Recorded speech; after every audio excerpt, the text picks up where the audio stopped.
Volevo farvi vedere meglio le zebra con queste strutture circolari. Ce n'è un'altra anche da questa parte, guardate che bella. Poi c'è questa pietra lavorata. Questo è quello che rimane delle sedute delle zebra. Sta riprendendo a piovere alla grande. Cavolo.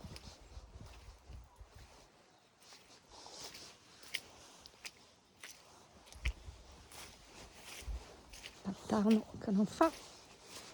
E poi qua, quelle che vi ho fatto vedere prima.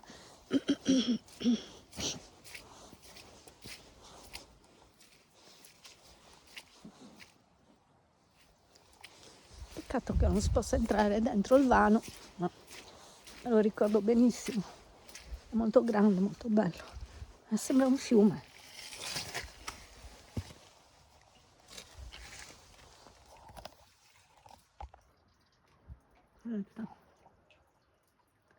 C'è una specie di ruscello dentro. Perché ovviamente, come sta piovendo, l'acqua passa attraverso i pezzi di roccia, i pezzi di tetto mancanti. Cioè la luce che fa dei giochi molto belli. Guardate le gocce e voilà. È meglio se torno in macchina,